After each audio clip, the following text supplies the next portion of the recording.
Now learning physics will be great fun with a physics teacher, a solution to all problems in physics. The Physics Teacher. नमस्ते। अब हम अपनी electrostatic field की समझ को और आगे बढ़ाते हुए आज एक नया टॉपिक पढ़ेंगे, इलेक्ट्रिक डायपोल। इलेक्ट्रिक डायपोल क्या चीज है, इसको समझने से पहले मैं अब आपको एक सिचुएशन देता हूं, उसको पहले आप एक्सप्लोर करें। आपने एक पॉइंट चार्ज से, सपोज ये पॉजिटिव पॉइंट चार्ज है, उस पॉजिटिव पॉइंट चार्ज की वजह से इस पी पॉइंट पे इलेक्ट्रिक फील्ड इंटेंसिटी निकाली कि इलेक्ट्रिक फील्ड इंटेंसिटी इस तरफ होगी, डिस्टेंस आर है, तो जो इलेक्ट्रिक फील्ड है that is K Q by R square. Clear. अब सपोज एक एटम है, एक एटम, तो ये एटम की बाउंड्री है, मैंने कह दिया कि ये एक एटम है। अब अगर मैं एटम के सेंटर से, सिंप्लिसिटी के लिए मैं एटम के सेंटर से डिस्टेंस ले लेता हूं, the distance is same, the point is P. ठीक है, एटम तो बहुत छोटा होगा बट यहां पे ज्योमेट्री की वजह से मैं उसको बड़ा दिखा रहा हूं। तो अब आप मुझे बताइए कि इस एटम की वजह से यहां पे इलेक्ट्रिक फील्ड क्या होगा। ठीक, अब आप कहेंगे कि इसको कैसे बताएं, तो आपको ये तो पता ही है कि एटम के अंदर इलेक्ट्रॉन्स भी हैं और एटम के अंदर, न्यूक्लियस के अंदर प्रोटॉन्स भी हैं। तो इस पी पॉइंट पे प्रोटॉन्स का फील्ड भी होगा, इस पी पॉइंट पे इलेक्ट्रॉन्स का फील्ड भी होगा। ठीक, और इंडिविजुअल चार्ज पार्टिकल से आप फील्ड को निकाल चुके हैं। ठीक है, तो अब इस पी पॉइंट पे क्या फील्ड होगा, ये हमारा जो नेक्स्ट मूव है वो ये है। तो इस सिचुएशन को समझने से पहले हम थोड़ा सा एनालिसिस कर लें कि ये जो एटम है, एटम के अंदर क्या है, इक्वल और अपोजिट चार्ज है। ठीक है, क्योंकि atom on the whole neutral होता है। ठीक, तो उसकी वजह से इस पॉइंट पे क्या फील्ड होगा, ठीक है, उसको कैसे निकालेंगे, तो इसको हम आगे एक्सप्लोर भी करेंगे। बट अभी के लिए मैं आपको बता देता हूं कि यहाँ पे जो इलेक्ट्रिक फील्ड होगा उसको आप जीरो कहेंगे। अब आप एटम की बाउंड्री से बाहर होंगे तो यहाँ पे इलेक्ट्रिक फील्ड जीरो होगा। तो अब तक की जो समझ है उसके बेसिस पे आप कह सकते हैं कि आपने जो सेंटर ऑफ मास का कॉन्सेप्ट पढ़ा है उसी तरह से आप कह सकते हैं कि एटम के अंदर एक सेंटर है, बहुत ही माइन्यूट सेंटर है, जहां पे पॉजिटिव चार्ज और नेगेटिव चार्ज इकट्ठे हैं। ठीक, जबकि इलेक्ट्रॉन्स का जो डिस्ट्रीब्यूशन होता है, आप कहें कि सेंटर ऑफ पॉजिटिव चार्ज और सेंटर ऑफ नेगेटिव चार्ज क्या कर रहे हैं, कॉन्साइड कर रहे हैं, और उससे आर डिस्टेंस की दूरी पर कोई पॉइंट पी है, तो पॉजिटिव चार्ज की वजह से तो फील्ड की डायरेक्शन अवे होगी। क्योंकि चार्ज इक्वल और अपोजिट है तो आप कह सकते हैं कि जो नेगेटिव चार्ज है फील्ड की डायरेक्शन नेगेटिव की तरफ होती है। ठीक है, तो यहां से साफ दिख रहा है कि इस पॉइंट पे इलेक्ट्रिक फील्ड जीरो होगा। ठीक, यहां पे सेंटर ऑफ पॉजिटिव और सेंटर ऑफ नेगेटिव चार्ज क्या है, एक ही जगह पे है। ठीक, बट अगर ये एक जगह ना हो, थोड़ा सा भी इनमें सेपरेशन आ जाए, मान लो सेंटर ऑफ पॉजिटिव और सेंटर ऑफ नेगेटिव चार्ज क्या हो गए, सेपरेट हो गए। अब इनकी वजह से अगर मैं कुछ दूरी पे फील्ड निकालना चाहूं तो क्या यहां पे अब इलेक्ट्रिक फील्ड जीरो होगा। ठीक है, तो साफ दिख रहा है इस समझ के बेसिस पे कि यहाँ पे इलेक्ट्रिक फील्ड अब जीरो होने वाला नहीं है। ठीक है, तो इसी तरह की सिचुएशंस को हमने अब यहाँ पे आगे एक्सप्लोर करना है। ठीक है, क्योंकि बहुत सारी ऐसी फिजिक्स में सिचुएशन आएंगी जहां पे हमें इस तरह के बिहेवियर की जरूरत पड़ेगी। जैसे एक सिंपल सा एग्जांपल ले लीजिए, जैसे वाटर है, वाटर मॉलिक्यूल। ठीक है, this is oxygen ion, so this is O2 negative. ठीक है, और यहाँ पे हाइड्रोजन है H आयन, यहाँ पे हाइड्रोजन है H आयन, और यहाँ पे आप इसका सेंटर ऑफ नेगेटिव चार्ज समझे। तो अब आप यहाँ पे देखें कि एक नेगेटिव दोनों मिलकर नेगेटिव, तो यहाँ से यहाँ सेंटर ऑफ पॉजिटिव और नेगेटिव चार्जेस सेपरेटेड है, सेंटर ऑफ पॉजिटिव और नेगेटिव चार्जेस क्या है, सेपरेटेड है। ठीक, तो इस सिचुएशन का इलेक्ट्रिक फील्ड इफेक्ट क्या होगा, या इसको अगर हम इलेक्ट्रिक फील्ड में रख देंगे तो ये कैसा बिहेवियर शो करेगा, इन चीजों को पढ़ना है। ठीक है, या एक और सिचुएशन आप देखिए कि ये एक न्यूट्रल एटम है और हम कह रहे हैं कि इसका सेंटर ऑफ पॉजिटिव और सेंटर ऑफ नेगेटिव चार्ज एक ही जगह पे है, ठीक। बट अगर मैं इलेक्ट्रिक फील्ड के अंदर इस एटम को रख दूं, सपोज इलेक्ट्रिक फील्ड इस डायरेक्शन में है, तो आपको पता है कि जो नेगेटिव चार्ज है उसकी मूवमेंट क्या होती है, इलेक्ट्रिक फील्ड से अपोजिट।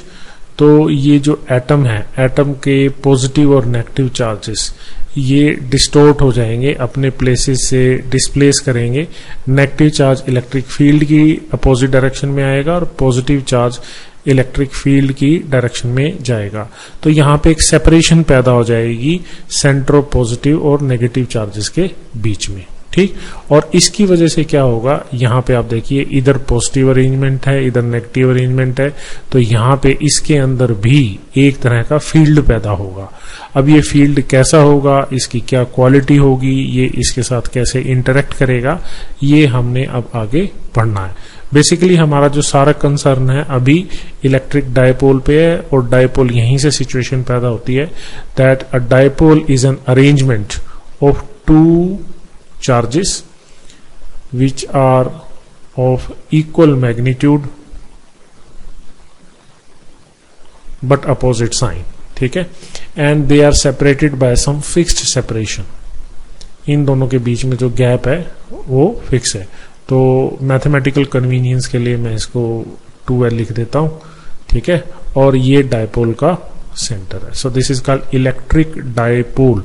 दो पोलैरिटीज, डाई का मतलब दो पोलैरिटीज हैं, एक पॉजिटिव है और एक नेगेटिव है, and they are separated by some fixed distance. तो ये एक अरेंजमेंट, एक सिचुएशन हमने जनरेट कर ली। इसको मानने में भी कोई दिक्कत नहीं है क्योंकि इसका नेट चार्ज तो 0 ही है, ठीक है। दूसरी बात, यहाँ पे एक सबसे इंपॉर्टेंट बात है जो आपको ध्यान रखनी है कि ये दोनों चार्जेस इस अरेंजमेंट के अंदर माने हैं, तो आप ये कहेंगे कि ये चार्ज इसको अट्रैक्ट करेगा या ये चार्ज इसको अट्रैक्ट करेगा, ऐसा नहीं है। ये दोनों चार्जेस नॉन इंटरैक्टिंग है, नॉन इंटरैक्टिंग। ये मैंने इसके ऊपर कंडीशन लगा दी, ठीक है। तो यहीं से हम इसकी डेफिनेशन अगर सही तरीके से बनाएं आइडियल डायपोल की, तो आइडियल डायपोल, मैं इसे डेफिनेशन लिख देता हूं, ideal dipole. So what is an ideal dipole? It is an arrangement, it is an arrangement of two equal and opposite charges which are separated by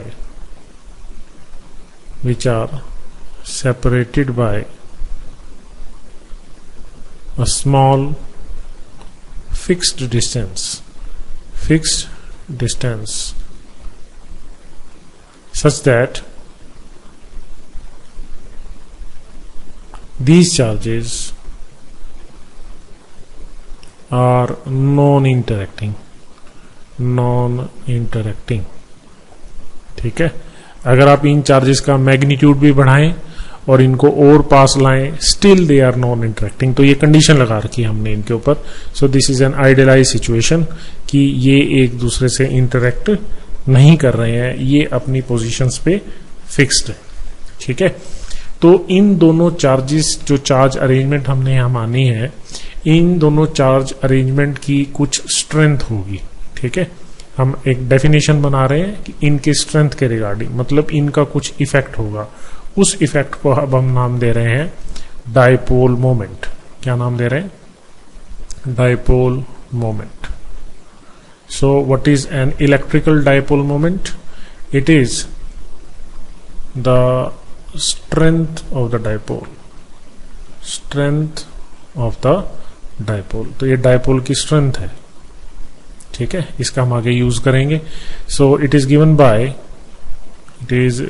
bye the product of magnitude of any one of the charge, क्योंकि magnitude तो same है, with the separation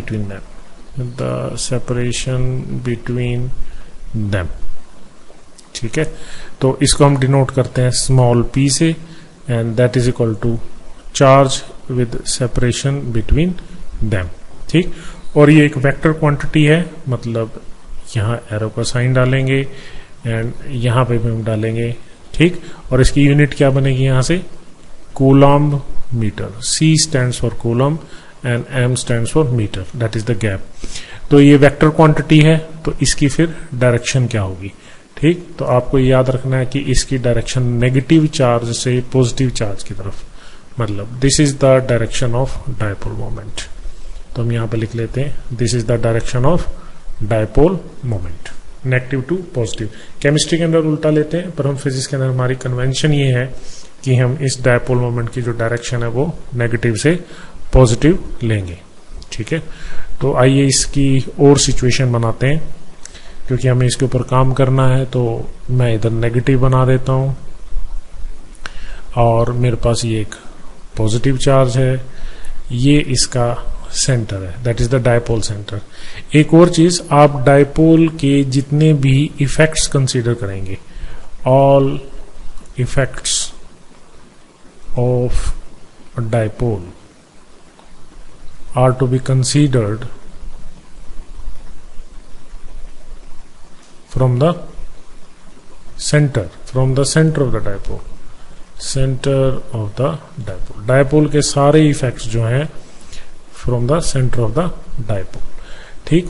तो इसको हम आगे देखेंगे। फिलहाल मैं यहाँ पे इस सिचुएशन को और एक्सटेंड कर रहा हूं। ये लाइन जो इन दोनों चार्जेस को मिला रही है, ठीक है, इस लाइन को हम कहते हैं axial line, this is called the axial line, ठीक। और एक ऐसी लाइन जो इस डायपोल लेंथ की परपेंडिकुलर बाइसेक्टर है, इसको हम कहते हैं equatorial line, this is called an equatorial line, ठीक है।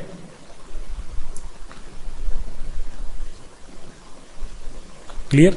तो अभी जैसे मैंने ऊपर एक्सप्लेन किया कि एटम के बाहर तो यहां नेट फील्ड 0 है, बट इस अरेंजमेंट, अब इसको आप कहेंगे it is a small dipole, this is a small dipole, means a very small separation in between these positive and negative charges.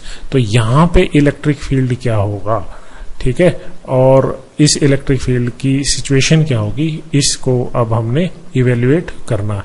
तो जो हमारा जो नेक्स्ट कंसर्न है वो हम इस अरेंजमेंट की वजह से इलेक्ट्रिक फील्ड क्या होगा उसको कैलकुलेट करेंगे।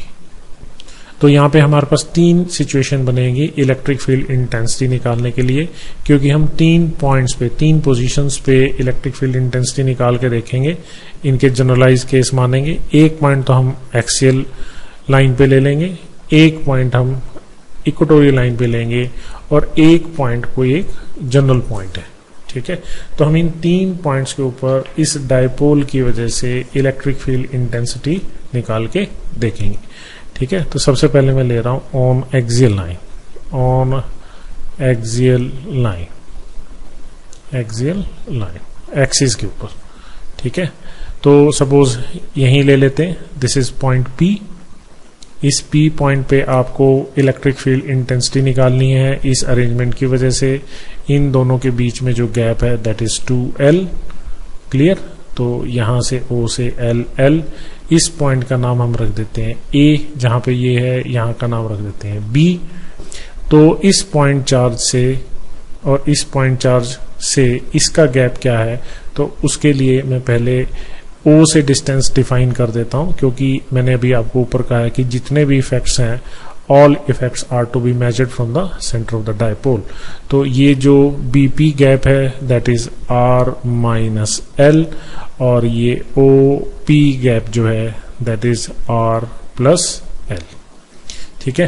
तो अब मेरे को P पॉइंट पे इलेक्ट्रिक फील्ड इंटेंसिटी निकालनी है, तो मैं कैसे निकालूंगा P पॉइंट पे electric field intensity.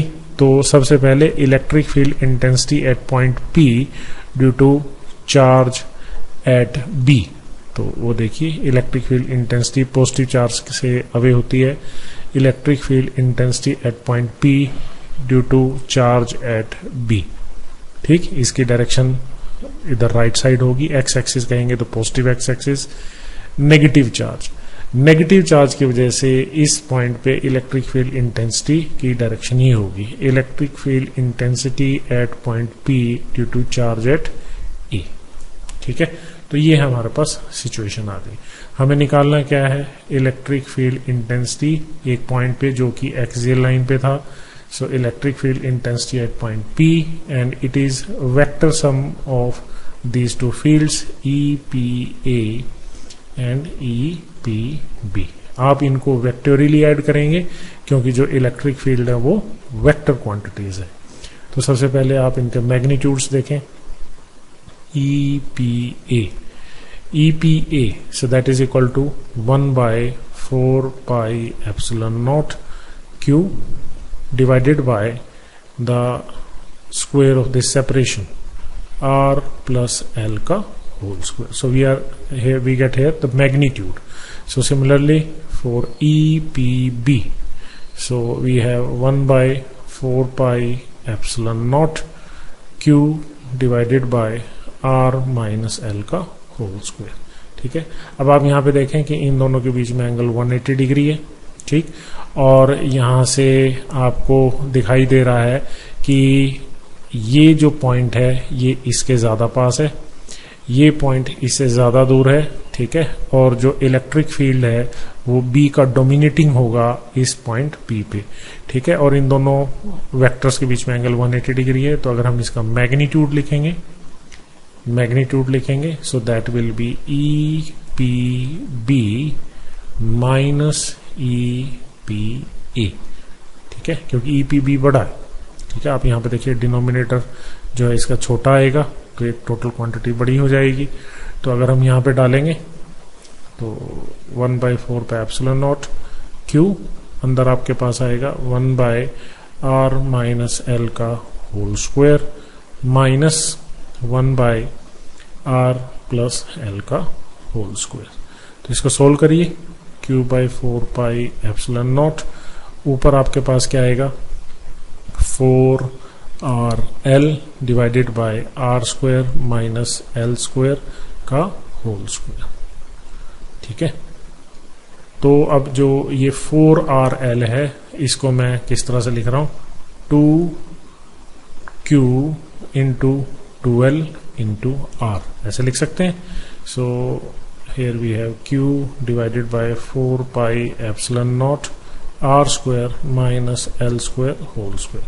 Now what is this q into 2l, so sorry q नहीं आएगा यहाँ पे, the q into 2l, so that I have defined as dipole moment. So we have this 2p r divided by r square minus l square का whole square. So that is the electric field intensity at point P. इसका magnitude आ गया। ठीक है, और अगर मैं इसको vector form में लिखना चाहूं तो मैं इसको ऐसे लिख दूंगा, क्योंकि डायपोल मोमेंट वेक्टर क्वांटिटी है।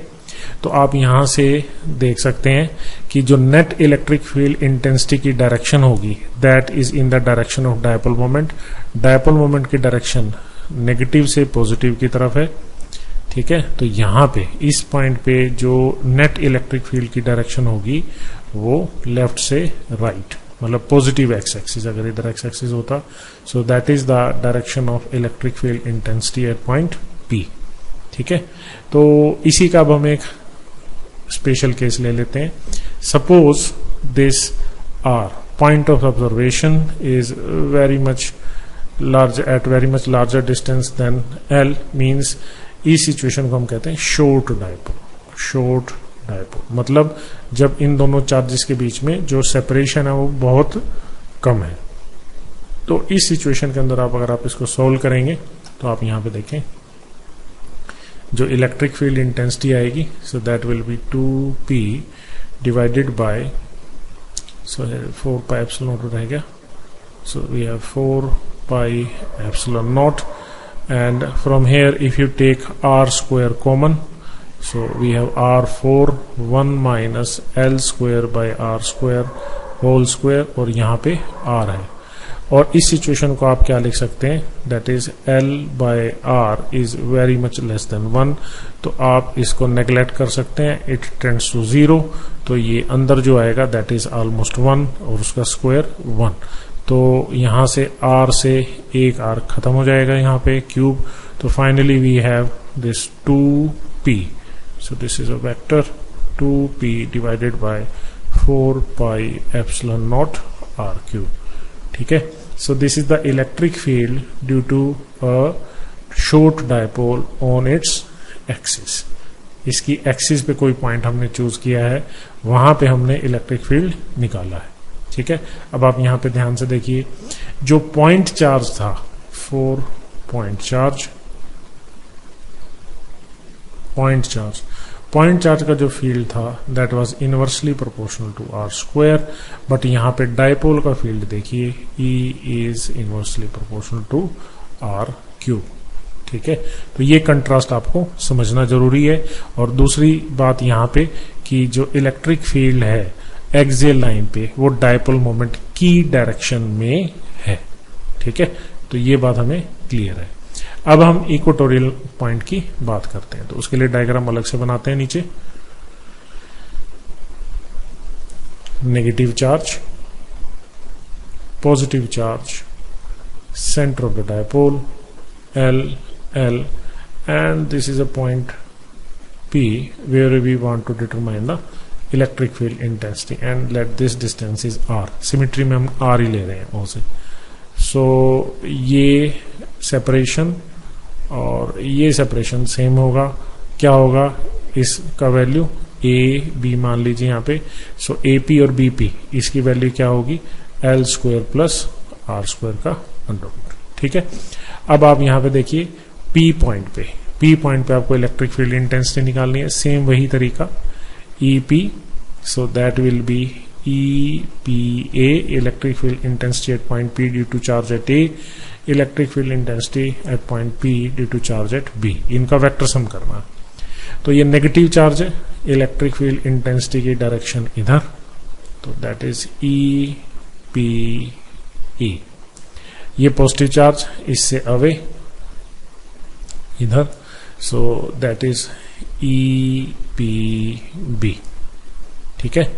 तो इसको अब हम दो तरीकों से सॉल्व कर सकते हैं, या तो इन दोनों वेक्टर्स के बीच में हमें एंगल पता चल जाए, ठीक है, तो हम सीधा पैरेललोग्राम लॉ वेक्टर एडिशन लगा लेंगे, नहीं तो हम यहाँ पे रेजोल्यूशन ऑफ वेक्टर्स की हेल्प भी ले सकते हैं। तो सपोज ये एंगल थीटा है, ये एंगल थीटा है, तो ये एंगल भी थीटा और ये एंगल भी थीटा, ठीक है। तो अब इस EPB और इस EPA, तो इसका मैग्नीट्यूड भी निकाल लें एक बार, EPB और EPA इनका मैग्नीट्यूड भी सेम होगा, क्योंकि चार्जेस के मैग्नीट्यूड सेम है, ये डिस्टेंस सेम है, सो ये भी सेम होंगे, 1/4 पाई epsilon not charge divided by square of this separation, तो अगर आप इसका स्क्वायर करेंगे so that is L square R square, ठीक है। अब यहां देखिए इस EPB का ये कंपोनेंट क्या आएगा, EPB cos थीटा, इसी तरह से इसका कंपोनेंट लेंगे तो क्या आएगा, EPA cos थीटा, इधर जो कंपोनेंट आएगा that is EPB sin theta, और जो कंपोनेंट इधर आएगा that will be EPA sin theta. अब इन दोनों का मैग्नीट्यूड सेम है, ये दोनों फील्ड वेक्टर्स जो हैं, ये कंपोनेंट्स जो हैं, ये क्या कर रहे हैं, इक्वल और अपोजिट हैं, तो this will cancel out, so the net electric field intensity at point P, ये दोनों सेम डायरेक्शन मैच कर रहे हैं, so you can write directly twice of EPA या EPB, क्योंकि दोनों का मैग्नीट्यूड सेम है, cos ऑफ थीटा, ठीक है। तो 2EPA वैल्यू सब्स्टिट्यूट कर दें, 1/4 पाई epsilon not Q divided bye L square plus R square, ठीक है। अब cos थीटा की वैल्यू यहां से देखें, सो cos theta is base by hypotenuse, so that is L square plus R square 1/2। तो इसको फर्दर सॉल्व करेंगे तो 2QL divided by 4 pi epsilon not L square plus r square 3/2. So that is the magnitude of electric field intensity. तो इसको अगर आप further लिखें EP, अब ये 2QL क्या है ये हमने डिफाइन किया ऊपर, that is our dipole moment. So 4 pi epsilon naught L square plus R square 3/2. ठीक, तो अब यहाँ पे वेक्टर की बात देखें.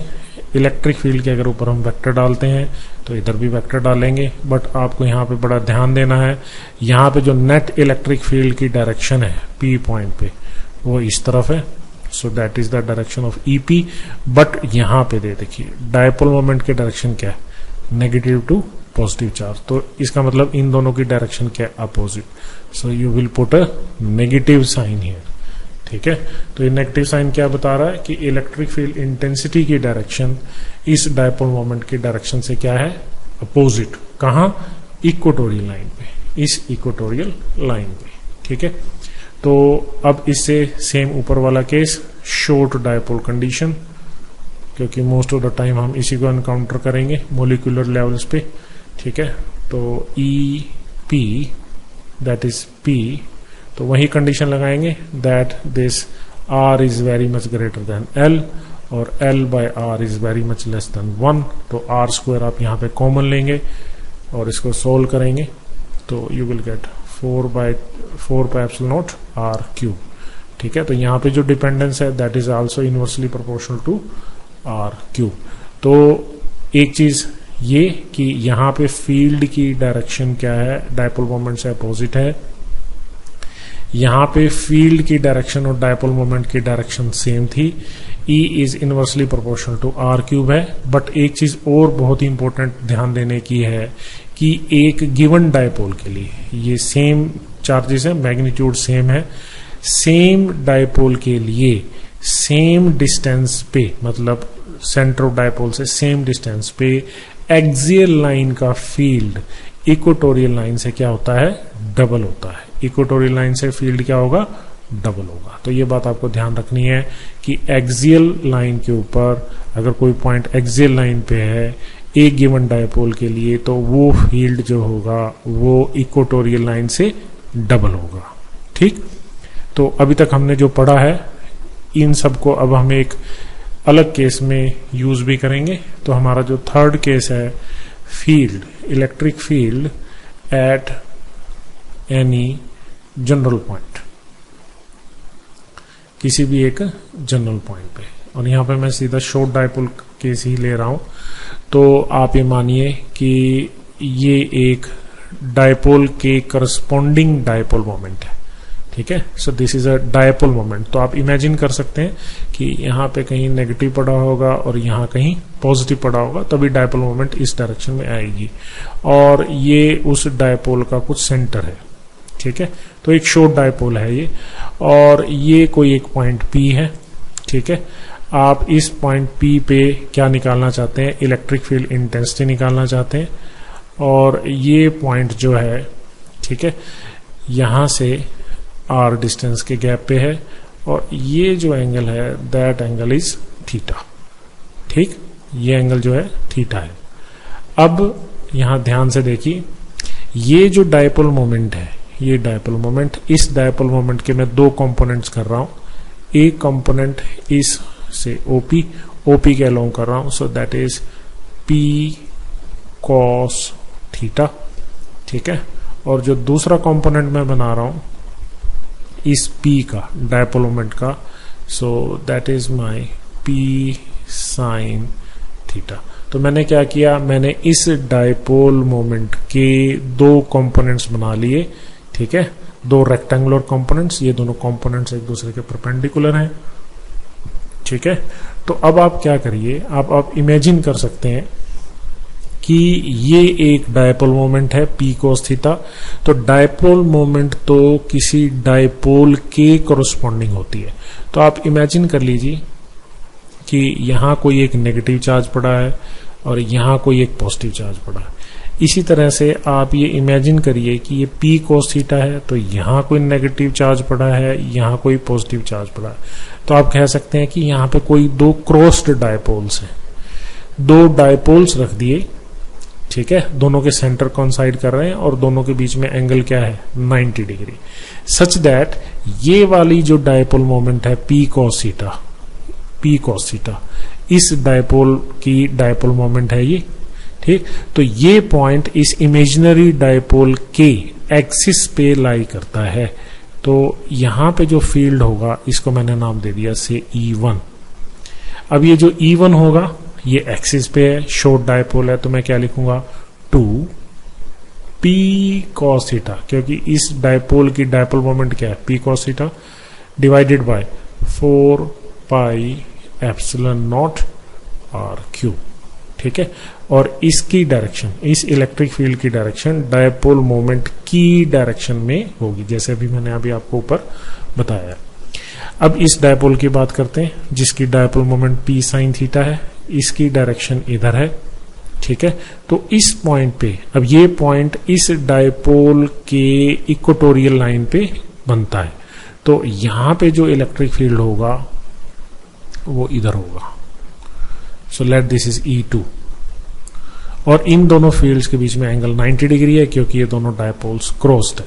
तो E2 की वैल्यू क्या होगी, so that will be P sin theta, मैं इसका मैग्नीट्यूड लिख रहा हूं, divided by 4 pi epsilon naught R cube, ठीक है। तो ये ट्वाइस होता है डायपोल मोमेंट का यहाँ पे, ठीक है, और यहाँ केवल P ही आएगा, तो ये P sin थीटा है। तो मेरे को क्या चाहिए था, electric field intensity at point P, तो कैसे मिलेगी, मैं अब क्या करूंगा, इन दोनों का वेक्टर सम कर दूंगा, और ये जो अब आएगा रिजल्टेंट दैट इज EP।